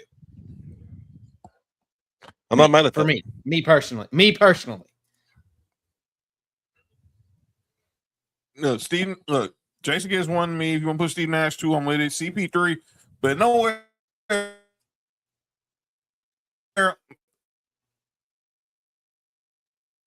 The top 4 to me, after Chauncey was consistent. Barron was nice too. Barron was nice, but the top 4 to me, there was a pecking order on the 2000 point guards. It started with Jason Kidd, Steve Nash, obviously, Chris Paul, Tony Parker. Rondo was good. Chauncey was good. Barron was good. Jason Williams didn't have a long look. Jason Williams, probably 2000 to probably 2003 or 4 when he was in Memphis after the Mike Bibby trade. But I love Jason Williams. I think he's it was 10, more, but he's not. I think he's 10. I think he's more like 10. I love White Taco. Like he was my favorite. But you got to say 99. Like I think he was better on. Like 98, like when he came in 98, was that the first year that they were good? Yeah, I think 98 or 99. Yeah, I think it was more flash and actual real point guard play. I think he can play point guard, but like y'all was saying, there's a couple of more point guards up there that's I think I would have ahead of him. But I love Jason Williams, but I probably would put Baron Davis above him. Yeah, Rondo, of course. Yeah. Derrick Rose. That's another one of them what ifs things. Like John said, the career just wasn't long enough for me. And I'm just saying, like the argument's got to be is like. So I don't know how this even in. Why is Derrick Rose in there? He was only 2 years in. All right, man. Derrick Rose. I'm just saying, like, the argument is like, out of these 10 guys on here, which one had an argument ever that they were the best player in the league that year? Maybe 2 of them. I would say 2 of them, arguably only 2 of them. And that's Jason Kidd and Steve Nash. So those are your only arguments for number 1. I'm going to be honest with you. That was when Kobe was going nuclear. So don't ask me about it. Don't ask me about it. I'm going to say at this point, none of these players was ever considered the best player in basketball. I think Steve Nash got a couple Kobe MVP, maybe one of Kobe MVPs. He stole one from me. He stole one from Kobe. He One stole one from Shaq. Yeah, I think that I don't know if any of these, and like I said, just kept my favorite player. I don't know if any of these people was ever best player in the league. Not when you. I'm not saying that they were the best player in the league. I'm just saying they were arguably in the discussion for it at that point. Like you could still say Kobe's the best player in the league at that point in time. Yeah, but who was next person? Like who could you put in that list? And nobody on this list but Steve Nash and Jason Kidd, to me, would be. Yeah, I could argue for being the best player in the league that at that point in time or that year. You know what I mean? Yeah. The rest of them, I feel like, kind of Steve Nash and Jason Kidd, and then a big gap because, like as John said, I never thought that Allen Iverson was a point guard. He was more of a 2 to me. He was a ball handling 2. Yeah. Yeah. So yeah, I don't know who came up with the list. I got another list next week about the greatest athletes of all time, but I'll say that for next week because I don't need one dumb list. One dumb list a show is good enough for us.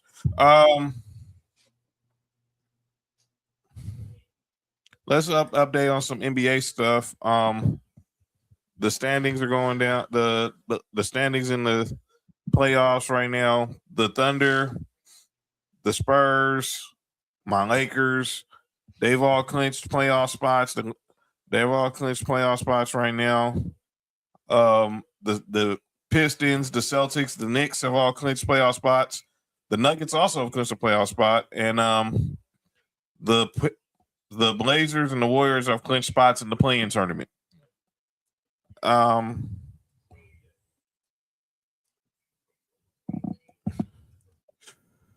We got 2 more weeks until the season ends, and obviously, Cody, did you get your thoughts on what we talked about last week with the situation with Kay Cunningham and how do they need to really get rid of this 65 game rule crap? Oh, for being for MVP? Yeah, for all it's for NBA awards in general. Rules in general, awards in general. Yeah, so basically, if you're not playing minimum 65 games, you're disqualified and from being eligible for All NBA, All Defensive Team, MVP, Rookie of the Year, etc. And Kay Cunningham has a collapsed lung, and that's going to keep him. And he's literally played pretty much 62 games, and he's going to miss the rest of the season possibly. And that's going to cost him a spot on the All NBA team. I don't know 15 players this year that was better than Kay Cunningham. I'm sorry. You want to say maybe? So you have to play 79% of the regular season to be eligible. That's such a weird number. Yes. I mean, as a person that likes numbers, that just makes a whole lot of no sense. I would say, I mean, what's a passing grade? 65%. Mm-hmm. 70% of them of 82 games, which is what? 82. So 82 so about 0.7. But yeah, they need they can make an exception to the rule. 57 games.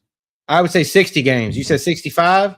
57. That's a random number. 55 games. Let's do 55. We're making random fucking numbers up. Like 58 games. Yeah, I would say 55. That 60 total or 60. Okay, 60. 65 is a lot though. I just like John said, I can't name 15 players that play better than Kate this year. I don't think so. I mean, I don't watch enough basketball, and I still can't name 15 that are better than him because of from just the little bit I watch. He's had an MVP like year, and he was in an MVP running before that happened. Yeah, just like Luka is, but we'll get into that in the call on names. And his team is what? The best in the East? Yes, they're the best record in the East. They've clinched the best 5-game lead. They're probably gonna clinch the best record in the East, and it's them and Boston, but I think Detroit's gonna clinch the best record in the East. They had a good game last night, lost to OKC without him, but yeah. Nick is back on the show now. Nick, we was talking about it. Yes, sir. The NBA got to get rid of the 65 game rule, right? Yeah. I understand what they're like. You feel like just like availability is your best ability, but there's been times in the past where there's been guys who won awards that didn't play the X amount of games. Like if you play a good quarter of the, if you like even then, like it's like for example, like look at the people that missed out this year because of injuries that should quite possibly be MVP, but they're not going to be able to qualify for the award because they didn't play 65 games. I think they should. That's like how many games is that? That's about 79 games. About 17. Like 72. Yeah. Yeah, man. Like I said 65. I mean not 65, but like 57 is what is 70%. 79% is 65. So here's who y'all thinks is going to win some of these awards as we get into the final stretch of the week, NBA season next week, 2 weeks. Got Conker Nipples right now, probably the favorite to win Rookie of the Year. Wemby's the favorite, unanimous favorite to win Defensive Player of the Year. Coach of the Year. JD Bickerstaff, Mitch Johnson. JD Bickerstaff is slight favorite over Mitch Johnson and Joe Mazzulla. About 6 man is pretty much either is a split between Jaime Jaquez or Keldon Johnson. Most improved, Jalen Duren has that running away. Clutch Player of the Year, SGA. And then right now, people say SGA for MVP over Wemby and everybody else. Real quick before I get to this list, Joe Mazzulla was asked about winning Coach of the Year. He said the award is stupid and we should focus more on the players. As someone, dudes like y'all who've coached, I'm gonna say this, but I get y'all thoughts on it. I thought that was a stupid comment by Joe Mazzulla. I get what you're saying, focus on the players, but let me be clear: coaching matters. And that award, yeah, you might be the one who wins the award, but that award is going to your entire coaching staff because teams are going to be looking at, okay, say if JD Bickerstaff wins Coach of the Year, they're going to be looking at the Pistons coaching staff. If Mitch Johnson wins Coach of the Year, everybody looks at the Spurs coaching staff, even post in this post Popovich era. And if they're bad, they're looking at the coaching staff. Right, and with Boston, they're gonna be looking at your coaching staff. They still got people been talking about why is Sam Cassell been getting a chance to be a head coach for years. So I don't understand why Joe Mazzulla says it's a stupid award, but I get it. Whatever. F Boston. What about this? So that's a crazy thing to say. But yeah. We're near the home stretch. We're near the home stretch for MVP. Obviously, I know Mark and Nick, they both had SGA. I mean, we have Jaylen Brown. I had SGA. Or did one of y'all have Wemby? I don't think Wemby should be consideration. Unpopular opinion. I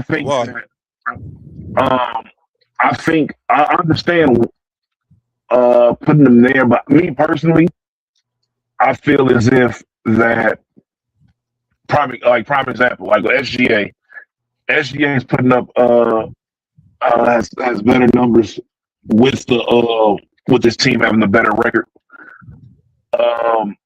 Wemby's thing is this: Wemby is rare because his impact isn't just all the way on offense. You feel what I'm saying? Like he's like a throwback player into that, and that it kind of reminds me of when the irony is when Tim Duncan won. But I think that like Joker, and like Luka, and all them. I think those guys and Cade Cunningham, I got those guys above him. I'm not mad at Wemby being right there though. Don't get me wrong, but it's like I feel as if this. He was like third. He was like third. He was like either second or third, like last week, right? Or like 2 weeks ago, some shit like that. Right. And he made a comment about the MVP award, and his numbers didn't change at all. He didn't have no drastic, crazy game in between the stretch. Mm-hmm. But after he made that comment, all of a sudden his percentage like jumped very high. You feel what I'm saying? Like I feel like there's some other shit going. I think his MVP, in my opinion, will be forced because they want this guy to hurry to be the face of the league or whatever. I think there's other guys that's more deserving than him of winning MVP. But I'm not mad at him winning MVP either. Like if he wins, I understand. I just feel like this is like every year. I always feel like there's certain guys that they won, that's cool. But I feel like this guy should have won. Everybody has their, But I think especially the way Luka's been playing lately, I think his odds should be higher than Wemby's, even though the team has a better record. But I think the thing that hurts him is the fact that it's the same thing I said that should have hurt OKC when what's his name got hurt, when SGA got hurt. The team was still able to win. Mm-hmm. Sometimes that hurts you, and when people start breaking down stuff, and they'll be like, "Oh, well, how valuable is this guy?" The team was still able to win when he's not there. You know what I'm saying? So, hold on, shit going on. Sorry, give me 1 second. All right, let's get to a couple of NFL topics before we head out. Before we had to call out names, which is going to be very funny. I was going to go to one, and that's really mainly Matt Miller has his new mock draft out. NFL meetings owners meetings were going on this week in Arizona, and obviously one of the big discussion points has been obviously with officiating. The officials could be going on strike. We saw this happen. We saw when this happened back with the failed Mary in Seattle. Cody, can the NFL afford to have an officials lockout? They're going to have replacement refs, man. That's what's going to happen. We're going to have dudes that are from D3 football, college football, or some shit like that out there, which to me kind of sucks really bad because we've seen that bullshit happen before, and I don't want that. And the thing is, to me, which personally, I think NFL refs, that should be your full-time job. You should be an NFL ref. That's all you should do. Because my guy, Cleet Blakeman, I don't know if anybody knows this, but Cleet Blakeman is an attorney on his other days of the week. Right. And so they got other things to worry about. And they're part of a union, just like the players' union is part of a union. So they got to do what they got to do what's best for them. But that's going to suck. That makes the product suck. We're going to have a bunch of shit asses out here calling really bad calls. And then, of course, we're going to get the same type fucking whining and crying and bitching and moaning and all this kind of stuff. And it makes the product suck. So, no. And your answer to your question is we cannot afford that shit. But I think it's going to happen anyway right now. What you think, Mark? I hope they don't. I agree with everything Cody just said. We've been through this. We've seen this before. I hope we don't have to go through that again. That was some terrible times. The failed Mary was crazy. Yeah, no, I hope we don't have to go through that again. I hope not either. This is just ridiculous. I mean, get a deal done. Stop being cheap. Pay these refs. Let's not go through this. That failed Mary stuff was awful. We already don't know what getting paid. They're getting so much money, and like now with this shit about like the rule that they changed today with the short weeks, like Friday games are not short week games anymore. Yeah, I don't understand that. But tons of money out there. Speaking of that, what did y'all make of what Kyle Shanahan said today? So Kyle Shanahan believes that the Rams lobbied to get the Niners to play them in Australia, and he believes because of that he thinks the Rams should play them in Mexico. So nobody have a home game? Basically. Because he believes the Rams did that on purpose to keep Niner fans from coming to SoFi. I don't know what happened. So Kyle Shanahan believes that the Rams lobbied to get the 49ers to be their opponent when they play in Australia week 1 because of the home field advantage the Niners have when they come to SoFi. And he thinks it's only fair that the Rams play them when they have their international game in Mexico later on during the season. I feel like that's a dumbass moot point. I mean, I really do. Like, I feel like that's Kyle Shanahan just trying to say some shit. I mean, I don't know. I really think that's the NFL trying to put the two best teams in what they consider two of the best teams in the NFC head to head. Opening night in another country to get more eyes on the product from that country and not give them some shit ass fucking game like the Browns versus the goddamn Jaguars. Like nobody wants to see that in fucking Australia when you're trying to put the biggest sport in America on another continent. Nobody wants to see that horse shit. So put two of the marquee franchises with big dollars and big players and recognizable names on them, put them in the other country. Kyle Shanahan's just saying some shit, I think. By the way, I agree. Because of that, the Seahawks are going to start the season on a Wednesday. They're usually the NFL kickoff game is usually that Thursday of week 1. That's going to be a Wednesday, and then the Rams-Niners game in Australia will be a Thursday night football game. Let's look at Matt Miller's latest mock draft. 7-round mock draft, by the way. But he has, obviously, Fernando Mendoza going 1 to the Raiders. Arvell Reese going 2 to the Jets. Francis Muigala going 3 to Arizona. Jeremiah Love going 4 to the Titans. Caleb Downs going 5 to the Giants. Carnell Tate going 6 to the Browns. Mansour Delaney going 7 to the Commanders. David Bailey going 8 to the Saints. Ruben Bain going 9 to the Chiefs, and Sonny Styles rounds out the top 10 going to Cincinnati. We got Mekhi Lemon right outside the top 10 at 11 going to the Dolphins, to Nessa's Dolphins. How about the Rams with their pick of Spencer Fano at 13 with the Falcons pick? By the way, Sean McVay did confirm today at owners meeting at the league meetings. There were trade talks in regards to Devontae Adams. But and they kept him in the loop, knowing the possibility that he could get traded. But obviously, they chose to stick with him, and obviously, this is probably centered around possibly trading AJ Brown, which those talks are still lingering because you're hearing the Patriots could be getting involved. People need to look out for June 1st or June 2nd, because that cap hit goes from 40 to 20 in dead money. If the Eagles are going to trade AJ Brown, it will not be at the draft. So keep an eye on that. Looking at the rest of the first round, of course, my Broncos not the first round pick because of the Jalen Waddle trade. Who we getting? Y'all getting Nick? Y'all getting Colin Delaney? I got thoughts. I got thought about something for Nick actually. What we getting? They have March Bills at 26, taking Omar Cooper Jr. from Indiana. That was Fernando Mendoza's top. He's 29. No, you all right? They're talking about DJ Moore, dude. Dog, the heck? I know Indiana's not the most attractive school and all, but they don't got dudes on that's off their mama's insurance. Come on, Mark. You sure? As far as SEC. They may not go to SEC. They don't want them problems. The average age was 25 last year, right? By the way, Ty Simpson going to the Jets at the start of round 2.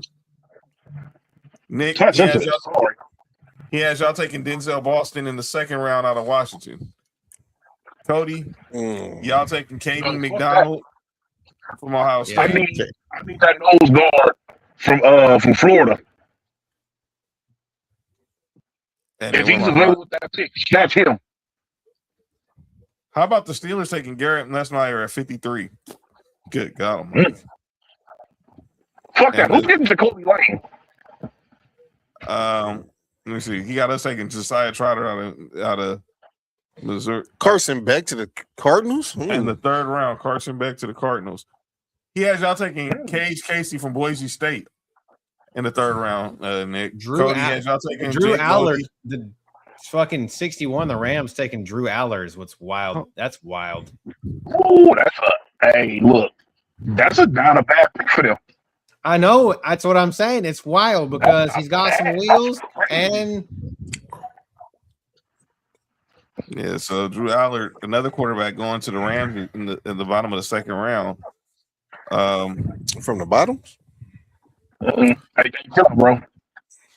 Mark, have y'all taking Derek Moore? No, that pick should be Jacoby Lane.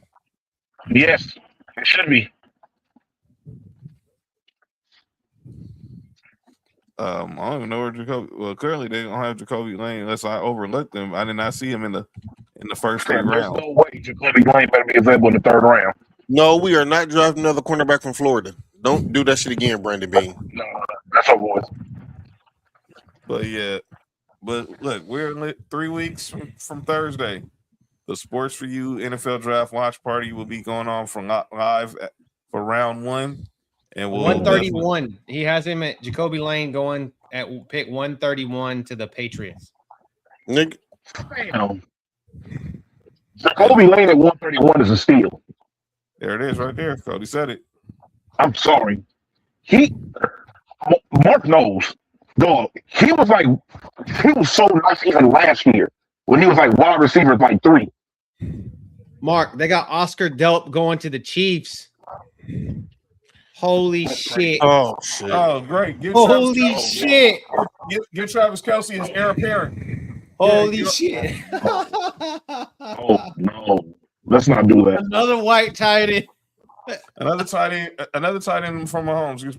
Yeah, just put him with Travis Kelce for a year and let's see how he develops. Yeah, that whole statement sounded preposterous. No. What was preposterous was what y'all put in the group chat earlier. What was that? About the Orlando Magic coach. I didn't put that. I didn't put that. Was that you? No, it wasn't me. No. Hell, I didn't even see that. Wait a second. I know who it was. I see. That shit was out of pocket. All right, John, go ahead. All right, let's get to the final segment of the show. Often imitated, never duplicated. Hey, when that Michael Jackson movie come out? Hang on 1 second. I want to ask Nick something really quick because he's a Raiders fan, and I saw this whole succession plan for Mark Davis today. Yes. So how do you feel about Mark Davis giving up a lot of the ownership of the Raiders, like it not being a fully Davis run business going forward? Look, this is the way it is. Usually when these type of companies, like in general, when these type of situations happen, when the main owner dies and the kids inherit it, eventually the kids sell it because the kids don't have the same passion, the same anything that the heir apparent has 9 times out of 10. That's right. Oh yeah, you feel what I'm saying? Like, no. With the Lakers. Look at the Lakers. I mean, they did so much for so long, but it's like, shit.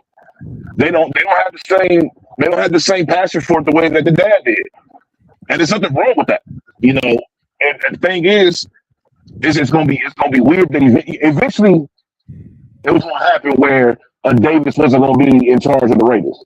Yeah, it will happen eventually. For the Raiders' whole existence, there's always been a Davis in charge. Al Davis' picture is gonna forever be right there in no matter if the Raiders are in Oakland, LA, Vegas, San Antonio. They could be in Pluto. A picture of Al Davis will be right there. Yeah. Al Davis is the Raiders. So, my thing is this: as long as it's for the betterment of the team, I'm always for progress. Especially when it's my team involved. And Silver Lake, I have thoughts about Silver Lake. So like they got deep pockets. Yes, they do. Which means they're not going to be afraid to spend money, unlike how Mark Davis is. Mm-hmm. And a lot of these, and I heard this debate. Look, the question is this been a bad thing? Cody, you can talk about this on the business side because you deal with a lot of businesses, with attorneys and stuff. I deal with Silver Lake, yeah. So I know. Is this whole all these teams being bought by these hedge funds? Is it good for business? It's money, man. It's what they're doing. That's what they like to do. I mean, you have everybody out there. It's free market. It's good. So what they're doing is they turn around, kind of like what they'll buy their interests up, and then if they can make money off of that, they'll turn around and hold on to it for 2 or 3 years, and then they're. I mean, Lakers, $10 billion, right? $10 billion, what it was? Yes. Or 14. Was it 14 or 10? 10 billion to Mark Walton. 10 billion. Okay. So $10 billion, right? And then the Dolphins were valued at what, like 13 billion or something like that recently, I think is what the thing was. Just imagine the team going now. If the Lakers, no offense to the Lakers are premier basketball, are the tops. You're like the top, right? They should be the top. They're premier sports. I know, but what I'm saying is they should be the top in NBA. But I feel like the NFL teams are worth more because you kind of get more. There's more that comes along with the NFL team as opposed to what comes along with the NBA team now. So I think the value automatically is there. So I think like a bottom tier NFL team is somewhere in the neighborhood of 5-6 billion. Then you got mid tiers are in that 10 to 12 range. This fucking Seattle Seahawks shit's about to blow up. This fucking team's going to go 13, 14, 15 billion dollars.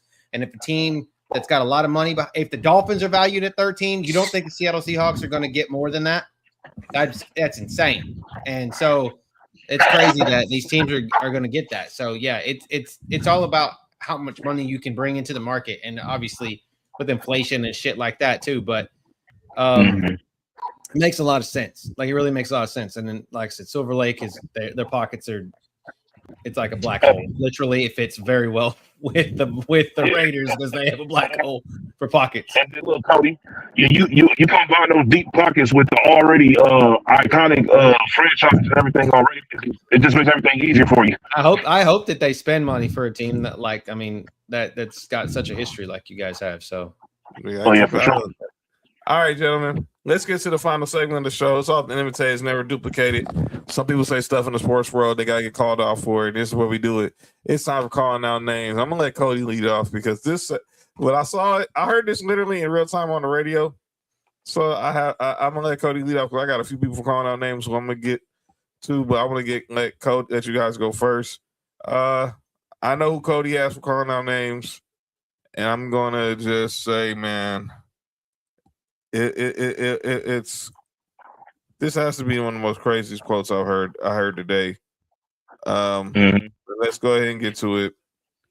It's Aaron Glenn. It's Aaron Glenn talking about his quarterback, Geno Smith. Something about a quarterback, and I'm gonna say a quarterback with a chip on his shoulder. And listen, he's proven a lot in this league of what he's done. Especially when you take the time when he was in Seattle. Listen, he fits exactly what we're trying to do. So obviously we've created an identity. The foundation of our offense is pretty good now. Like I just feel like he's the guy that's going to lead. He's the guy that's going to focus the ball more than anybody else.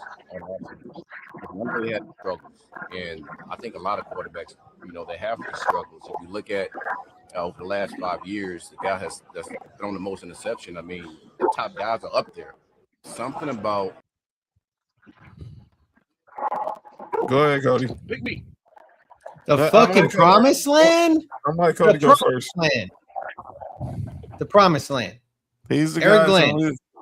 Shout out to Aaron Glenn in that Paisley shirt. That's a Cowboy shirt. I have a couple looks just like it in the closet. Shout out to him in that. And he's an ex-Houston Texan, so I got to give him some slack. But this is the dumbest shit I ever heard anybody say. Geno Smith, promised land? That's like asking.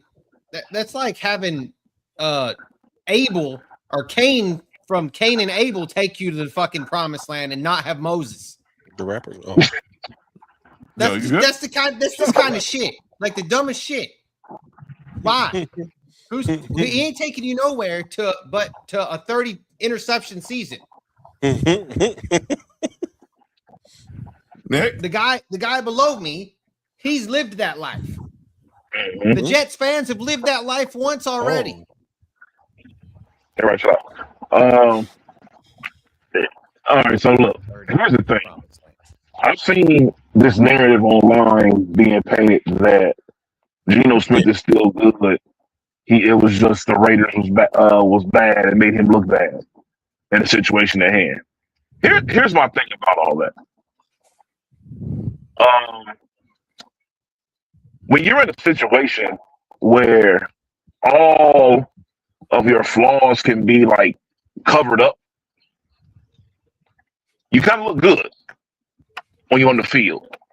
But when you go into a situation where your flaws can't be covered up and whatever you're not good at is exposed, because no matter how bad the Raiders were, the Raiders did force you to throw the most blatant interceptions that we've seen in the past 15 years. 4 in a game? We've seen so many. He had so many interceptions that were just stupid, just plain dumb. Every week, Mark would send a message saying, "What the fuck is Geno Smith doing?" That Chargers game alone was enough for me to want to just, if I was a Raiders fan, just. Dog, it's just the interceptions that you throw are just so dumb. And it's just like, and it's one of those things where it's like simple quarterback mechanics. Like, bro, like they try to blame the offensive line was bad. Yes, we know that. But dog, there's no way in the world that the pressure should have you that rattled to the point that all of your fundamentals that you've learned from Pee Wee football are completely eliminated. He's seen ghosts. This is crazy. The Promised Land with Geno Smith, there's no way. Promised Land must be the name of some club around the corner. The Promised Land is to the first overall draft pick next season in 2027. That's a club that Eddie George is in. But you good? All right, Nick, you got anybody for calling out names? He was the same club AC Green go to. What'd you say? You got anybody for calling out names? Yeah, y'all good?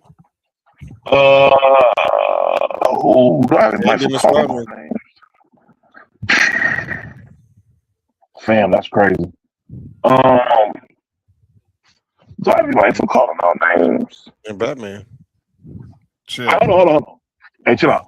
All right, look. This is a trend that I'm seeing going on right now. I'm calling out this trend. It's not particularly like somebody in particular, but there's this trend that I'm starting to see a lot more of. Oh my God, I think I know what you're talking about. I need for everybody to chill out on the Tim Duncan slander. Yep. Oh God, yep. Yes, please. Yep. I'm sorry. The Tim Duncan slander that I'm seeing online is absolutely the crazy, and it's like the way they try to describe like why he wouldn't be so good makes absolutely no sense. I saw online that somebody said that he would not be able to play in today's game. I said, how in the hell is the guy who has the most first team all defenses of all time and most all defensive selections of all time?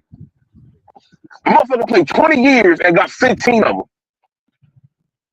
How is that person who also won MVP, who won 6 championships, well, 5 championships, how in the hell would he not be able to play in today's era when he played against way better perimeter players and paint players when he played than it is today? They said he wouldn't be able to switch. Are you serious? They said he would be able to shoot. Did y'all not see him make that bank shot like 95% of the time he shot it? People are saying the most dog. It's so crazy, and I'm like, obviously, these people did not watch Tim Duncan play. I'm getting to that point. Prime Timmy D, I hated him. He was so fucking good. Yes, that's the reason why you hate him. It's like, goddamn, we can't stop this motherfucker. He doesn't talk. Yes. He doesn't brag. His game is so boring to watch, but it's so fundamentally great. That's why he's called the big fundamental. That's literally every time you saw him shoot that fucking bank shot, you're like, this motherfucker's gonna make it. That's what she I remember it was one year they were playing against Phoenix. I think it was a playoff game. He hadn't made a 3-pointer all year. This motherfucker made the 3-pointer to win the game. This dude played. Mark, what do we always say about Shaq? Shaq don't give no props to no big men. The only person he gives props to is Tim Duncan. Yep. The only person you see Shaq give his props to is Tim Duncan. He does not allow. Anytime they talk about Tim, he's like, whoa. Nah, Tim Duncan is different. Yeah. Anybody that played with him or after him, he don't give. We're looking at some crazy stuff. Go ahead, Bart. But he gives credit to Tim Duncan every time. Yeah, I never even see him talk about Dream like he does Tim Duncan. I have somebody call the names, but I got to do more research. So it might be there Friday. It's about that Cam Newton and Jason Whitlock and Ryan Clark thing. All right. Yeah. I got a few calm names. And crazy, they're all Luka related. You said Hookah related? They're all Luka related. Oh. Let me start off first with John Ireland, the voice of the Lakers. Shout out to the midget. Shout out to Basin Ireland. Love the show. John Ireland said the pretty much most blasphemous comment I thought you could say. And this is why I hate analytics. He said that if you look at the analytics, Luka's defense is on par with Amin Thompson and Jaden McDaniels. No. Next. That's man. What are you looking at? Exact reason. My eyeballs tells me that you're talking about two dudes who are probably going to be all NBA defensive first and second team. Luka's not that. And if you want to go analytics, when he's getting picked up, his offender scoring on him 49% of the time. Yeah, that's ranked 113th out of a possible 157. That's not nothing to brag about. When's the last time you see Luka guard the best player on the other team? Never. I'll tell you, never. I played 2K one day and I tried to put him on there. He switched on his own. That's funny. Mark Cuban. So Mark Cuban came out and said, I'm not upset. I'm not upset that I sold the Mavericks. I'm upset who I sold them to. No, you're not. You know who you were selling them to. You knew the dude in my family are trying to get a casino in Dallas. Mm-hmm. So I'm telling you shouldn't be shocked that they went ahead and traded Luka because they didn't want to pay him.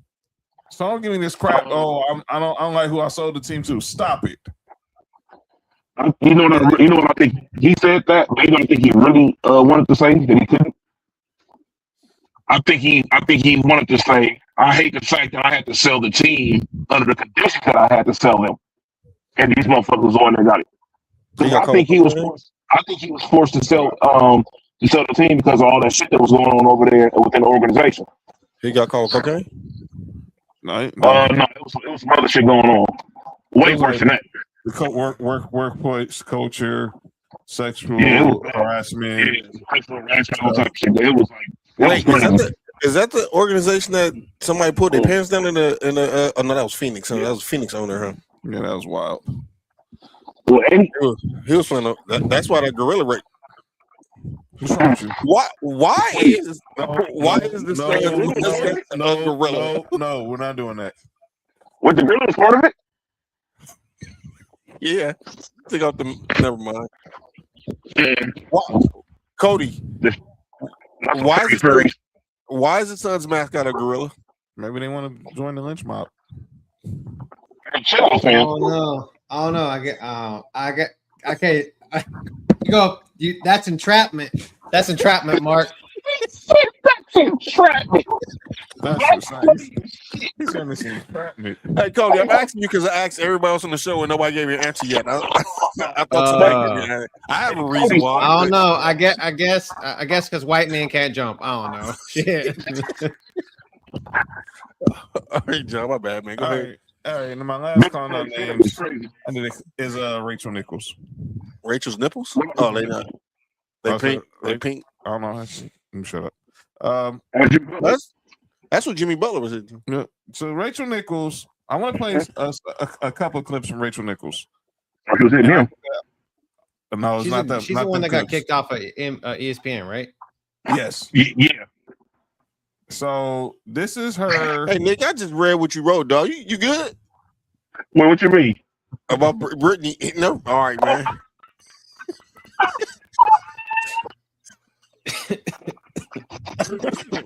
Yeah, something wrong with y'all. All right.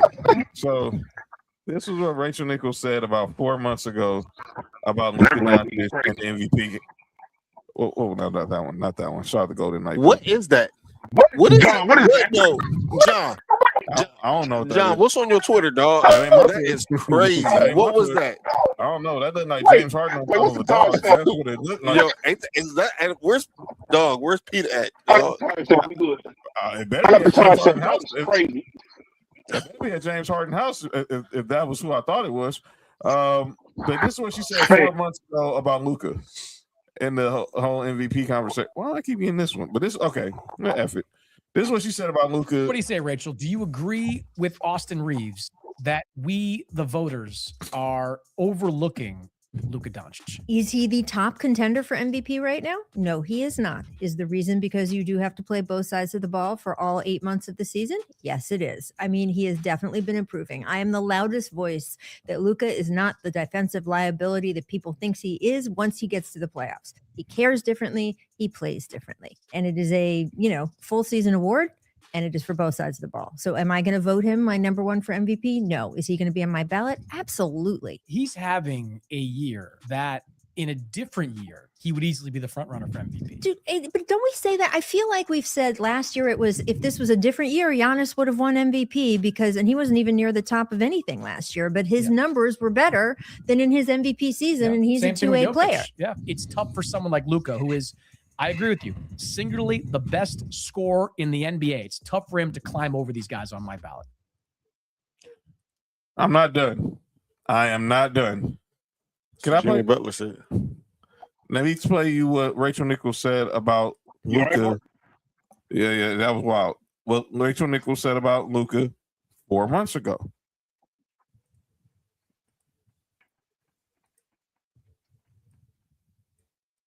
And I think Luka is, quote, in the conversation, like we like to say, in that top three. He's leading the league in scoring. He's averaging nearly a triple-double. Defense has actually been solid.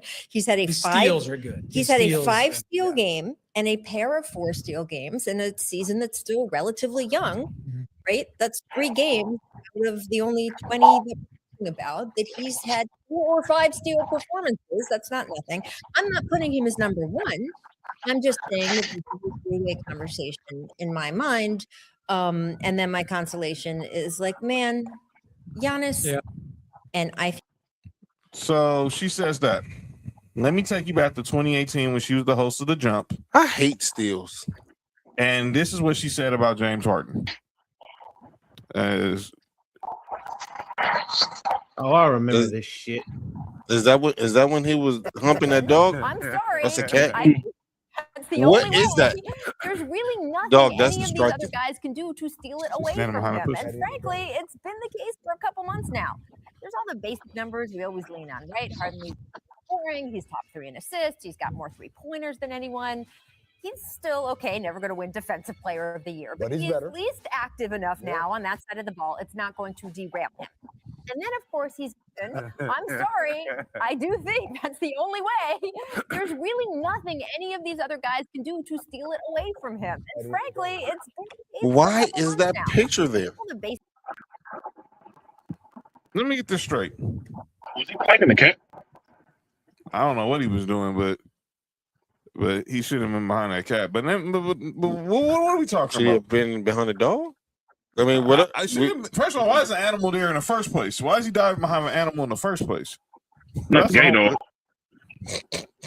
Stop it, Nick. We see that. No. Something wrong with y'all.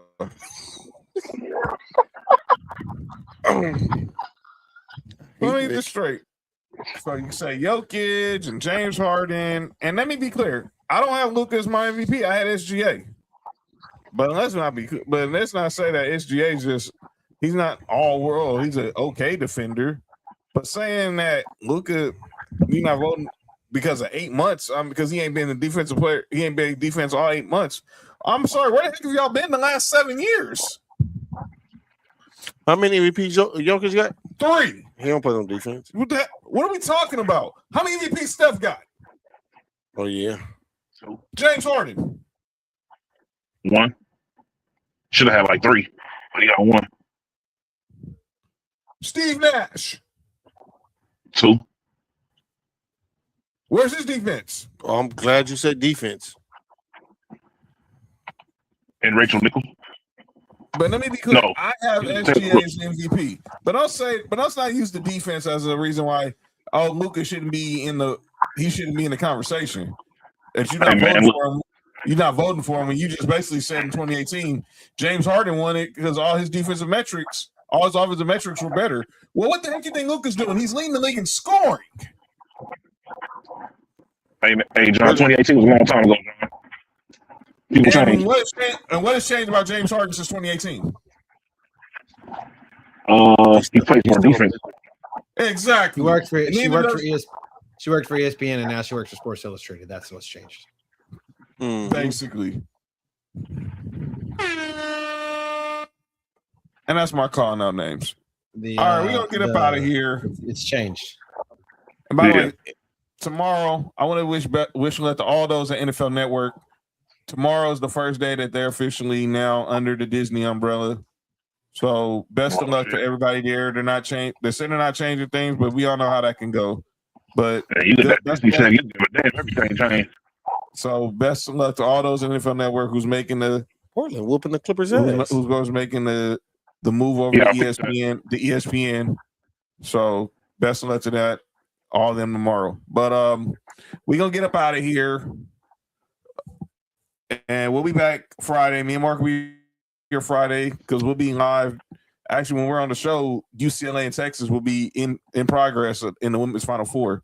When we get back here Tuesday, where all 4 of us will be recapping both the men's and women's Final Four, the complete class of the Basketball Hall of Fame, and start looking ahead. The NBA playoffs will be a week away. So make sure you hit that subscribe button for Sports for You on YouTube. Ballers and Briefs on YouTube, Culture Clash, Townhouse Media on YouTube, and follow us on our various social medias: Facebook, Instagram, X, TikTok, at Sports View Podcast, at Ballers and Briefs.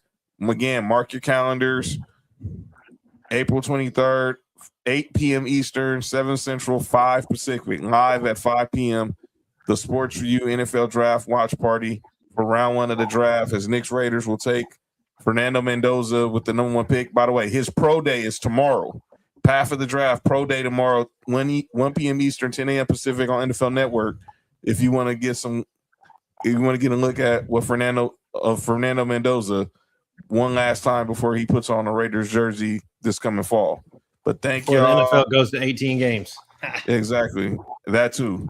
So we'll be back for who the heck put the barcode? Oh, wait a minute. Let me get the Sports View barcode. That's not Sports View barcode. Yes, it was. Yes, it was. Yes, it was. I know where this is going. I've been doing this show. Nope. 89% off today only. Hey, chill out, bro. Code going up right now. 89%. April Fools. First of the month. 89%, huh? In a couple of weeks, it's gonna be 69%. Yo, you good? Me? You good? I'm all right, man. Good? I appreciate you asking me. All right.